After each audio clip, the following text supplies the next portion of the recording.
अच्छा, तो बच्चों पहले जो अपना चैप्टर था थर्ड चैप्टर, उसके बाद ये मुहावरे दिए थे, तो इसको मैं थोड़ा आपको समझा देती हूँ, ठीक है। कभी कभी एग्ज़ाम में मुहावरे भी आते हैं। तो इसमें मुहावरे में है, जब कोई वाक्यांश अपने साधारण या शाब्दिक अर्थ को छोड़कर विशेष अर्थ को व्यक्त करे तो उसे मुहावरा कहते हैं, ठीक है। जैसे नीचे दिए गए उदाहरणों पर ध्यान देते हैं। मुहावरा, अब यहाँ पर ये मुहावरा एक दिया है, चिकना घड़ा, ठीक है। ऐसा घड़ा जो चिकना हो, शाब्दिक अर्थ क्या हुआ, ऐसा घड़ा जो चिकना हो, पर उसका विशेष अर्थ क्या निकलता है कि जिस पर किसी बात का असर ना हो। मतलब किसी व्यक्ति को हम उस बात के लिए बार बार बोल रहे हैं पर उस पर किसी बात का असर नहीं होता, तो उसे क्या बोलते हैं मुहावरे की भाषा में कि चिकना घड़ा। होठ काटना माने होठों को काटना, ये शाब्दिक अर्थ है। होठ काटना माने आश्चर्य में पड़ना, ठीक है। फिर है रात दिन एक करना, रात और दिन एक करना, ये शाब्दिक अर्थ है। रात दिन एक करने का मतलब है कड़ी मेहनत करना, मतलब दिन रात कोई भी काम कर रहे हो उसे कड़ी मेहनत के साथ कर रहे हो तो उसे क्या कहते हैं, रात दिन एक करना, ठीक है।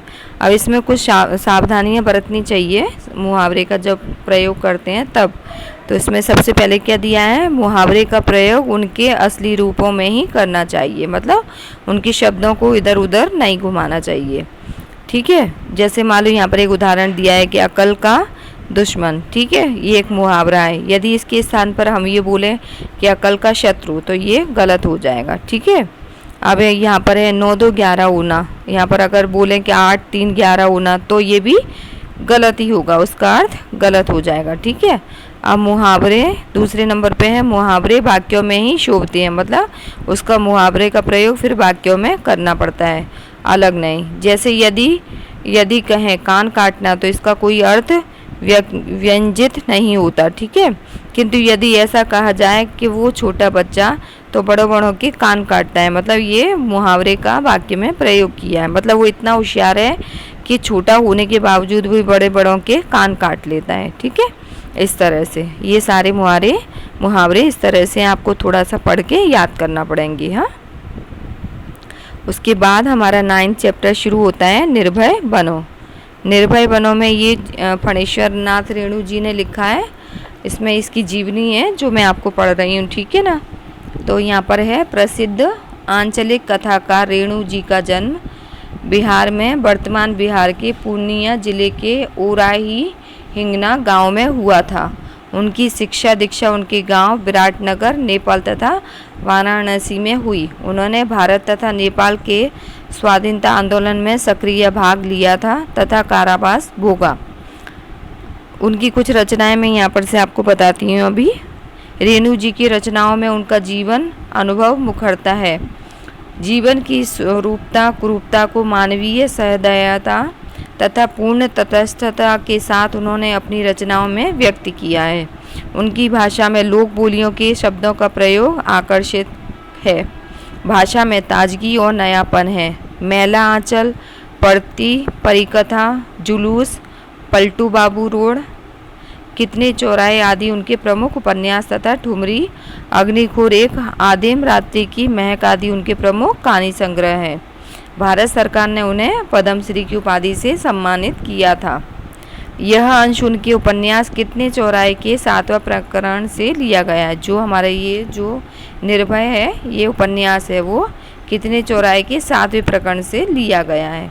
विद्यार्थी जीवन में ही मानवीय सामाजिक मूल्यों के प्रति कथानायक मनमोहन का कैसे झुकाव होता है, इस अंश में उसका चित्रण है, ठीक है। शिक्षक इस पाठ से निर्भयता के गुण का विकास करने का प्रयास करेगा। अभी ये आगे पाठ शुरू होता है हमारा। प्रिय व्रत राव मैट्रिक में पढ़ता है, ठीक है। राय मैट्रिक में पढ़ता है। स्कूल के सभी लड़के और मास्टर उसको बहुत प्यार करते हैं। स्कूल ही नहीं, उन छोटे से कस्बों में उनको प्राय सभी जानते हैं। हर रविवार की सुबह बगल में झोली लटकाकर सन्यासी आश्रम के लिए मुठिया वसूलने निकलता है। मुठिया वसूलने निकलता है मतलब थोड़ा सा मुट्ठी भर अनाज वसूल करने के लिए निकलता है, कुछ नया नेक काम करने के लिए। मुठिया माने थोड़े से अनाज वसूल करने के लिए, भीख मांगने के लिए निकलता है। कभी अकेला कभी साथियों के साथ। स्कूल का कोई छात्र या शिक्षक बीमार पड़ा कि प्रियोदा अपनी टोली के साथ उसके घर पर हाजिर। जब तक रोगी भला चंगा ना हो जाए उसका दल सेवा में जुटा रहता है। रोबी और कालू प्रयोदा के दल में हैं, मतलब उसके दोस्त हैं। उन लोगों ने मनमोहन को भी अपने साथ प्रयोदा के दल में शामिल कर लिया। हर शनिवार को परमान के उस पर बालूचर पर प्रियोदा के दल के सदस्य स्कूल की छुट्टी के बाद उस जमा होते हैं। खेल कूद गाने बजाने के अलावा प्रियोदा दुनिया भर की खबर सुनाते हैं। रविवार का प्रोग्राम तय करते हैं किस मोहल्ले में कौन जाएगा मुठिया वसूलने, मतलब अनाज की मुट्ठी भर अनाज वसूलने। किस बीमार की सेवा करने कौन कौन जाएंगे। उस दिन मनमोहन का परिचय देते हुए कालू ने कहा था, प्रियोदा यह मोना मनमोहन खूब तेज लड़का है, क्लब का सदस्य होना चाहिए, मतलब ये बहुत तेज है और इसे क्लब का सदस्य होना चाहिए। प्रयोदा ने मनमोहन को सिर से पैर तक देखकर पूछा, भारतवर्ष के एक ऐसे आदमी का नाम लो जिसे लोग भगवान का अवतार समझते हैं। तो उसने कहा महात्मा गांधी। उसने बोला ठीक है, तुम पढ़ लिख कर क्या बनना चाहते हो, प्रियोदा का दूसरा सवाल था। मनमोहन चुप रहा, फिर बोला वकील।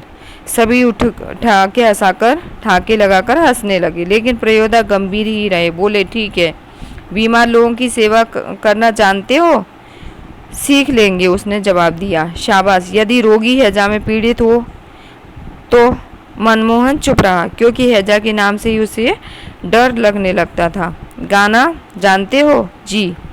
फिर आगे? जी नहीं। प्रियोदा ने सूर्य नारायण नामक सदस्य से कहा, सूरज मोना तैरना जानता है, सीख जाएगा। उसने जवाब दिया, एक दिन उठाकर पानी में फेंक दूंगा, खुद तैरने लगेगा। सभी हंसे। सूर्य नारायण पढ़ने में कमजोर है, लेकिन शरीर उसका मजबूत है। रोज 100 दंड बैठक करता है। उसके साथ ही सूरज पहलवान कहते हैं उसको। दल के सदस्यों को तैरना सीख लेना उसी का काम है, सिखलाना उसका ही काम है। उस दिन सभी ने नए सदस्य मोना यानी मनमोहन से गीत सुनने की इच्छा प्रकट की। मनमोहन पहले लजाया, किंतु जब प्रियोदा ने आग्रह किया तो उसने खखाकर गला साफ किया। कौन गीत गाए? वह। उसने शुरू किया, राम रहीम न जुदा करो भाई, दिल को सच्चा रखना जी। गीत समाप्त होने के बाद प्रियोदा बोले, वाह बहुत मीठा गला है तुम्हारा। कालू तुम प्रभात के ही वाले फेरी वाले दोनों गीत मोना को सिखा देना। प्रभात फेरी वाले मतलब जब एकदम सुबह भोर होती है, सुबेरा होता है, तब प्रभात फेरी वाले निकलकर गीत सुनाते हैं। उसी तरह सूरज पश्चिम की ओर झुक गया, बालूचर पर लाली उतर आई। परमान की धारा पर डूबते हुए सूरज की अंतिम किरण झिलमिलाई। पखेरु दल बांधकर बांस वन की ओर लौटने लगे। प्रियोदा के दल के सभी सदस्य पंक्ति बांधकर लौटे। पुल के पास एक गाड़ीवान तन्मय होकर गीत गा रहा था। बोला, गरीबक दीन पैया हरब, बोला गरीब के दीन। सूरज ने भी उसी सुर में सुर मिलाकर गाना शुरू किया, मतलब वो गाना गा रहा था। एक टाके जो लोटा छल, बेटा छल 3 पहिया, पीबेत काल लोटा लैलक छीन। कृपयानंद झा ने कहा, विद्यापीठ की लाचारी है, लाचारी लाचारी लाचारी ठुट्ठा है। फिर बालूचर के उस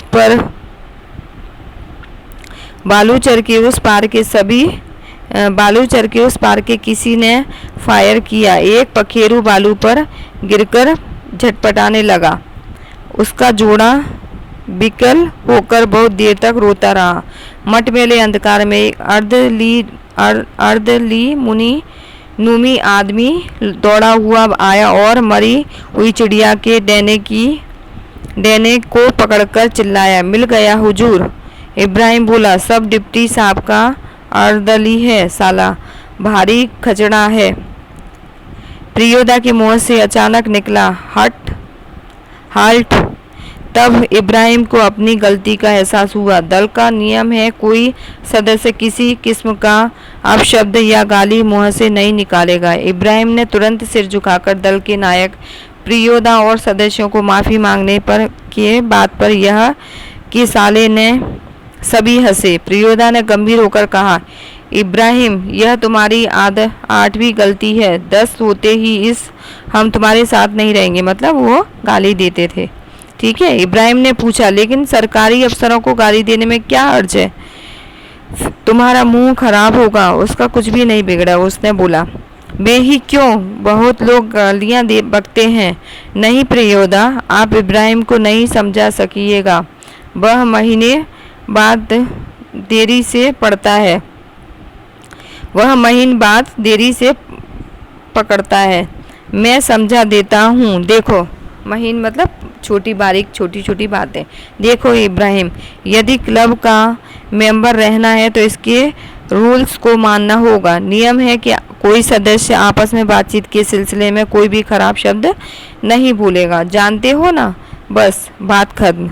सहूलाइन धर्मशाला के पास आकर सभी ने एक दूसरे से विदाई ली। कालू ने कहा, मोना तू रास्ते में डरेगा, मैं जानता हूँ, चल मैं पहुँचा दूँ। प्रियोदा ने कहा, मोना डरता है, मैं उसे पहुँचा दूंगा, तू घर जा कालू। रास्ते में प्रियोदा चुप रहे। एक सूनी जगह पर आकर रुक गए। सड़क के दोनों ओर बड़े बड़े पीपल के पेड़, दोनों ओर बहुत दूर खंडर और मैदान। पास के एक उजड़े हुए मकान की ओर इशारा। प्रियोदा ने कहा, जानते हो इस घर में कभी मुर्दों की चीर फाड़ होती थी। मतलब पोस्टमार्टम हाउस था यह इसलिए लोगों को डर था कि यहाँ के आसपास के पेड़ों पर भूत पिशाच किलकिल करते रहते हैं। मतलब यहाँ पर घूमते रहते हैं। मैदान में प्रेतनियाँ नाचती हैं संतालियों की तरह झुंड बांधकर। क्यों डरने लगा?